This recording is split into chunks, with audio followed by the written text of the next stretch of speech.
بسم اللہ الرحمن الرحیم۔ السلام علیکم۔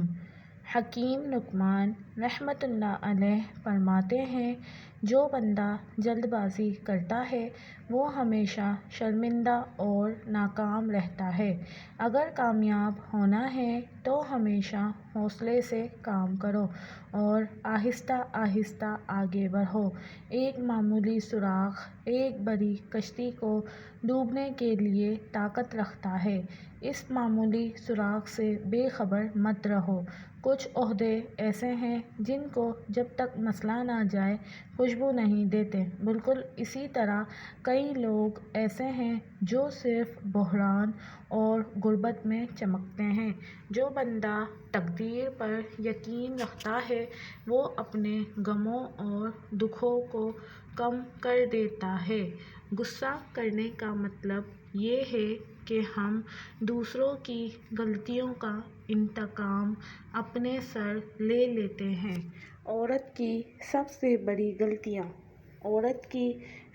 بڑی غلطیوں میں ایک غلطی مردوں جیسا بننا ہے۔ بچے کی پیدائش وہ خوشگوار سزا ہے جو عورت کو برداشت کرنا ہی پڑتی ہے۔ ایک دکھ بھرا دل پوری انجمن کو افسردہ اور غمزدہ کر دیتا ہے۔ جس نے علم حاصل نہیں کیا وہ اس دنیا میں ایک یتیم کی مانند ہے۔ منافقت برے انجام تک پہنچا دیتی ہے اور بخیل کو ایک نظر دیکھنے سے دل سخت ہو جاتا ہے۔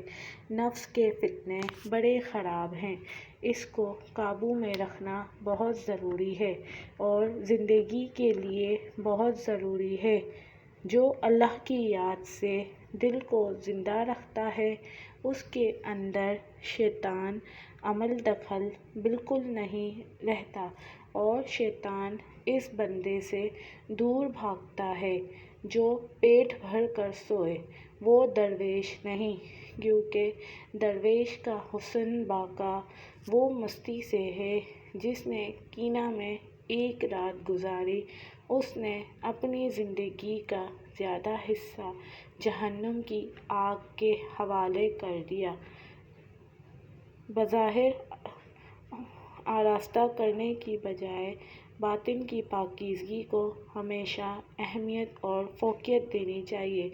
صوفی وہ ہے جو کسی چیز یعنی غیر اللہ کی طلب میں سرگرداں نہ ہو اور نہ کسی چیز کے چھن جانے سے دکھی اور غم میں ہو۔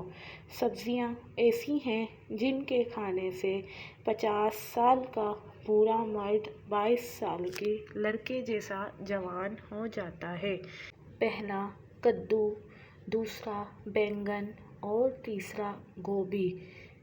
مومن کا حق ہے کہ قائم ہونا اس کے لیے کوئی دوست نہیں چھوڑتا۔ سچائی اور حلال شے کی تلاش سے بڑھ کر کوئی ایسی چیز نہیں جس سے لوگوں میں خوبصورتی پیدا ہو سکے۔ سادہ کھانے سے دل کی سختی بڑھتی ہے، زیادہ سونے سے دل مردہ ہو جاتا ہے۔ اگر بری نیت کو دل میں رکھ کر کوئی اچھا عمل کیا جائے تو اس کا ثواب بھی غارت ہو جائے گا۔